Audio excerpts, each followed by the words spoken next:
मोदी की बात और कुत्ता की लात दोनों बराबर ही है यार। किसकी बात कर रहे हो यार? मैं मारने नहीं जा रहा, लेकिन कोई मारने आएगा तो चूड़ियां नहीं पहनने की मैं गर्दन काट दूंगा। जो आदमी झूठ बोलने के अलावा कुछ करता ही नहीं है, कोई काम ही दूसरा नहीं है, वहाँ से भी लाल किले से 9 बार झूठी जिसने बोला आप उसकी बात कर रहे हो, उसकी बात मत करो यार। संविधान को मानने वाले संविधान में ये भी अधिकार दिया कि कोई आपको मारने को आए तो अपनी रक्षा के लिए आप हथियार उठाओ। संविधान ने तो दिया अधिकारी, तुम चला लेना व्यवस्था, देश को मारने काटने लगे। जब कोई मारने काटने आवे तो उनकी अपनी गर्दन उनके सामने रख देना। गांधी तो कहा था, महात्मा गांधी का मैं मानने वाला नहीं हूँ। मैं बाबा साहब डॉक्टर अम्बेडकर का मानने वाला हूँ। और उस संविधान में लिखा है कि कोई आपको मारने आए तो आत्मरक्षा का अधिकार आपको है। और आत्मरक्षा का अधिकार इतना है कि आप उसकी जान तक ले सकते हैं जो आपको मारना है, आपके परिवार को, आपकी संपत्ति को नष्ट करे। देश का बेड़ा गर्क जितने 75 साल में मोदी जी ने किया है, ऐसा वाकई में किसी ने नहीं किया। इस बात में तो वो सही है। आप ही ने किसान आंदोलन घर घर पहुंचाया, दुनिया में पहुंचाया। आप ही ने CNRC को पहुंचाया। आप ही ने रोजगार आंदोलन जो उसको पहुंचाया। जितने भी आंदोलन होते हैं जिनकी कहीं से खबर नहीं आती, आप ही लोग पहुंचाते हो। आपसे उम्मीद है उस भांड मीडिया से नहीं है, जो गोदी मीडिया है, दलाल मीडिया, उससे नहीं है। दलित हैं, आदिवासी हैं, OBC हैं, कोई नहीं इस सरकार की निगाह में। अगर होते तो कम से कम प्रधानमंत्री लाल किले से इस बात के लिए अफसोस जाहिर करते और जिस व्यक्ति ने एक कांड किया है उसके लिए एक कठिन उसके दंड की जो है वो घोषणा करते, उस पर परिवार के लिए कुछ भी संवेदना व्यक्त करते। उन्होंने कुछ भी नहीं किया। तो साफ नजर आती है कि उनकी नज़र में दलित हो, आदिवासी हो, OBC हो, दबे कुचले हो, माइनॉरिटी हो, उनकी कोई कीमत नहीं है। वो इंसान नहीं माने जाते प्रधानमंत्री द्वारा। तो कीमत, अभी आपने कहा आदिवासियों की कीमत नहीं है, तो कीमत को मद्देनजर रखते ही द्रौपदी मुर्मू जो है आदिवासी समाज से आती हैं, लेकिन उन्हें आज जो है राष्ट्रपति का पद मिला नहीं। वो सब एक राजनीतिक षड्यंत्र है और कुछ नहीं है। आप देखिए आने वाले समय में आदिवासियों का जो सत्यानाश इन्हीं के माध्यम से करवाया जाएगा। आप देखना धीरे धीरे, जैसे पीछे कोविद करके गए हैं, रामनाथ कोविंद, सब पूरा शेड्यूल कास्ट का इनका सिर्फ बेड़ा गर्क करके गए हैं। उनकी आंखों के सामने पूरा रिजर्वेशन सब कुछ खत्म हो गया और 10% आरक्षण का बिल जो वो पास हो गया, CNRC वगैरह सब पास हो गया। ठीक इसी तरह से जो आदिवासियों से संबंधित जुड़े हुए जो कानून हैं, आप देखना उनका बेड़ा गर्क इन्हीं के माध्यम से होगा। लेकिन सबका साथ सबका विकास साथ में लेके चल रहे हैं। ये सब आप बार बार पूछते सवाल को पूछना ही नहीं चाहिए, आपको बंद कर देना चाहिए। मोदी जी सबका साथ नहीं, हम दो और हमारे दो, चंद लोगों का साथ लेना है और चंद लोगों की झोली में इस पूरे देश को डाल देना है। कौड़ियों के दाम, ये मोदी जी का काम है और कोई काम नहीं है मोदी जी का। लेकिन सबके लिए काम नहीं करते मोदी जी। प्रधानमंत्री लाल किला से कहते हैं कि 130 करोड़ भारतीय जो है जब ये विकास करेगा तो देश 130 कदम आगे बढ़ेगा।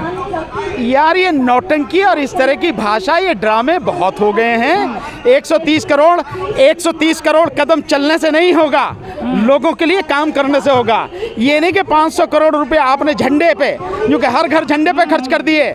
इस 500 करोड़ में 20,000 सैनिकों को तनख्वाह दी जाती है 1 साल के लिए, और इसके प्रचार में जो हजारों करोड़ रुपए खर्च कर दिए वो रहे अलग। सो ये नौटंकी करने से, ये ड्रामा करने से, ये प्रचार करने से, ये विज्ञापनों से देश आगे नहीं बढ़ता। देश काम करने से होता है। ये नारे देने से आगे नहीं बढ़ता, काम करने से आगे बढ़ता है। काम क्या कर रहे हो वो बताओ ना। काम तो कुछ भी नहीं है। वो तो कह रहे हैं कि जो 75 साल में जो काम किसी ने नहीं किया वो हमने किया, इसमें कोई शक नहीं है। हाँ। देश का बेड़ा गर्क जितने 75 साल में मोदी जी ने किया है, ऐसा वाकई में किसी ने नहीं किया। इस बात में तो वो सही है। लेकिन सर जो राजस्थान में घटना घटी है उसको कैसे देखें? नहीं, राजस्थान में जो घटना घटी है बहुत ही दुखद घटना है और मैं समझता हूँ मिलकर सब लोगों को इसके लिए आंदोलन करना चाहिए।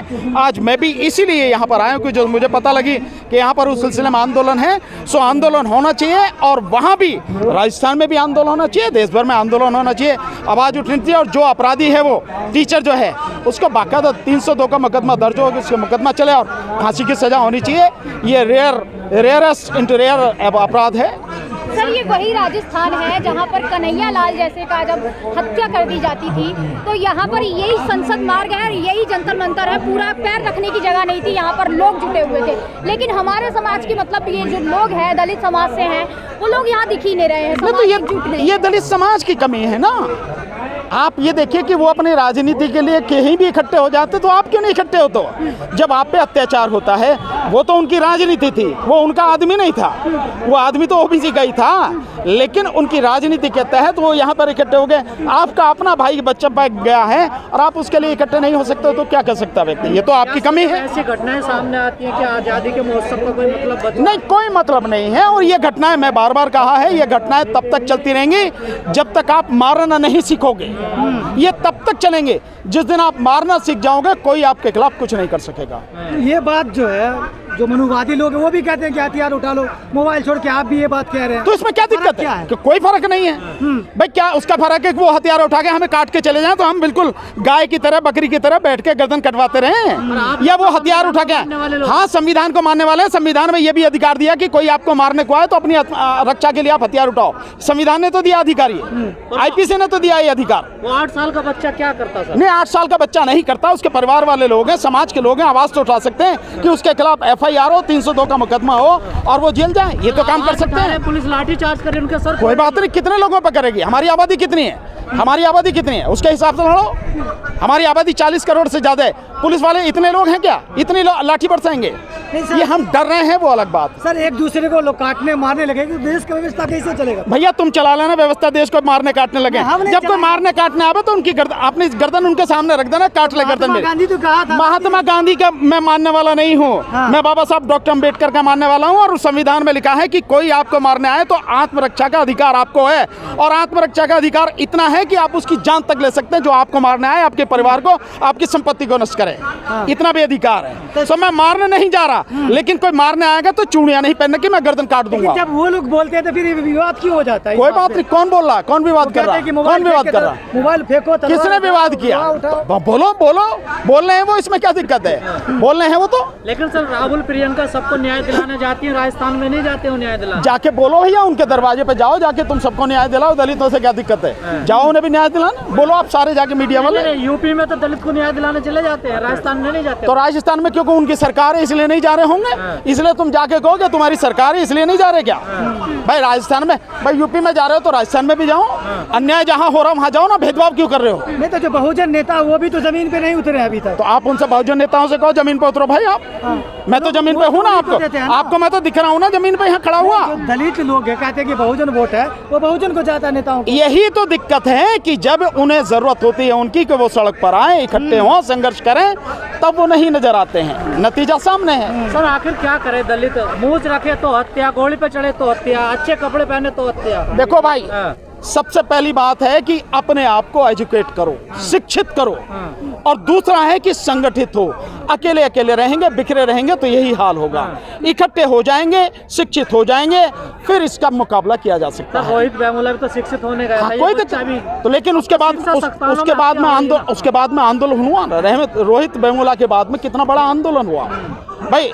आदमी जब व्यवस्था यहाँ इस तरह की है और जो मनुवादी हैं वो हावी हैं, तो भाई कुर्बानी तो देनी पड़ेगी, हत्याएं तो होंगी, कोई ना कोई तो जाएगा। लेकिन ये रुके, इसके लिए लोगों को इकट्ठा होना बहुत ज़रूरी है, इकट्ठे होकर संघर्ष करना बहुत ज़रूरी है, एक नीति, एक रणनीति बनानी ज़रूरी है। आपने कहा शिक्षित करो, जो लोग जो शिक्षित हो चुके हैं वो तो सड़कों पर नहीं है इंसाफ दिलाने के लिए। तो मैं तो कह रहा हूँ ना, उनसे जाके कहो कि तुम शिक्षित होकर सड़कों पे आओ। भानु जी ने कहा आते क्यों नहीं? कहो जाके क्यों? सर सवर्णों की किसी की हत्या होती है तो उसको 1 करोड़ रुपए मिलते हैं, सरकारी नौकरी मिलती है, तो दलितों को 1-2 लाख में बहका देते हैं। देखिए, सिर्फ इसलिए नहीं मिलते कि हमारा जो संगठन है, हमारे जो लोग हैं वो मजबूती से इकट्ठे नहीं हैं।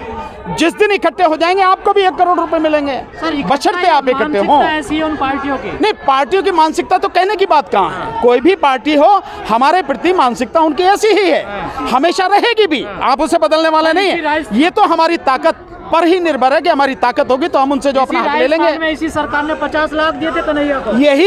यही सरकार पीछे जो मूछों के उसमें जो मेघवाल हुआ, उनको भी 50 लाख दिए थे। 1 करोड़ मिल सकते हैं, आप लड़ो तो सही, संघर्ष तो करो आप। सर कपिल मिश्रा है, वो जाते हैं 1 करोड़ रुपए जमा करके पहुंचाते हैं। अरे यार, मेरे किनकी ऐसा नेता नहीं है क्या दलितों में? भैया ढूंढ लो मिल जाए तो। नहीं, मैं क्यों बताऊंगा? मैं नेता बताने के लिए हूँ क्या? बेकार की बात करे यार। मेरे समाज में रहता हूँ तो क्या मैं नेता बनाने के लिए हूँ? बेकार की बात कर रहे हो आप।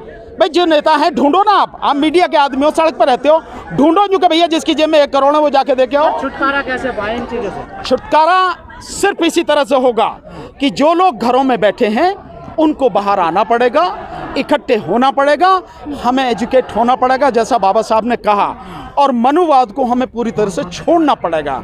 आज भी हम उसी चक्कर में अटके हुए हैं, आज भी हम उन्हीं देवी देवताओं को मानते हैं। बाबा साहब डॉक्टर अम्बेडकर ने बहुत स्पष्ट रूप से 22 प्रतिज्ञाओं में सारी चीज़ें बताई हैं, लेकिन हम केवल लाभ के लिए बाबा साहब का नाम लेते हैं। जो असली चीज़ें हैं जीवन में जिनसे परिवर्तन होगा उसे मानते नहीं, वो छोड़ते नहीं हैं। नतीजा ये है कि हम इकट्ठे नहीं हो पा रहे हैं। जिस दिन हम शिक्षित हो जाएंगे, इकट्ठे हो जाएंगे, अच्छे लोग नेतृत्व करने आने लगेंगे, ये चीज़ें धीरे धीरे खत्म हो जाएंगी। आरोप लगता है कि बीजेपी सरकार में दलितों पर अत्याचार, ये तो कांग्रेस की सरकार। ये देखिए, आरोप आप एक पार्टी को नहीं लगा सकते। कोई भी पार्टी, इतिहास उठा के देख लो, कोई भी पार्टी रही हो, अत्याचार हर किसी पर होते रहे हैं। दलितों पर तो विशेष रूप से किसी की भी सरकार आए अत्याचार होते रहे, ये आपको रोकने पड़ेंगे। ये आज़ादी का महोत्सव मनाना चाहिए, नहीं मनाना चाहिए? नहीं, आज़ादी का महोत्सव कहाँ है कि आज़ादी है यार मेरे। लोगों को 100 करोड़ लोगों को 2 वक्त की रोटी नहीं मिल रही खाने के लिए, 22 करोड़ लोग रोजगार मांग रहे हैं, 7 लाख लोगों को रोजगार दे रही है सरकार। देश पर जो कर्जा है वो लगातार बढ़ता चला जा रहा है। देश को निजी हाथों में बिल्कुल कौड़ियों के दाम में अपने यारों को, हम दो हमारे दो को दिया जा रहा है। काहे की आज़ादी है?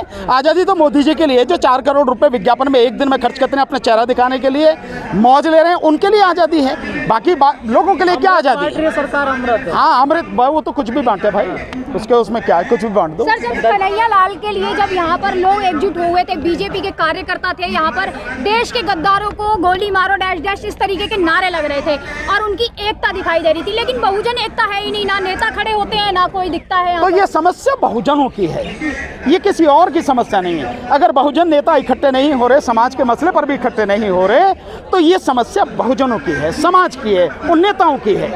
ये समस्या बीजेपी की थोड़ा ही है, ये समस्या कांग्रेस की थोड़ी ही है, ये तो हमारी समस्या है, हमें इसको समझना पड़ेगा।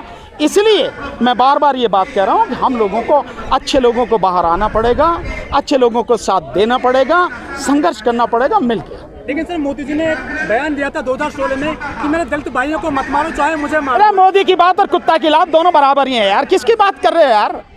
जो आदमी झूठ बोलने के अलावा कुछ करता ही नहीं है, कोई काम ही दूसरा नहीं है, वहाँ से बिलाल के लिए से 9 बार झूठी भी जिसने बोला, आप उसकी बात कर रहे हो, उसकी बात मत करो यार। घर घर तिरंगा पहुँच रहा है सर। क्या फर्क पड़ता है? अरे आप गलत कह रहे हो, आपने देखा नहीं, आप देखते बार बार न्यूज, जो देख रहा था वो क्या था, वो देखा नहीं आपने?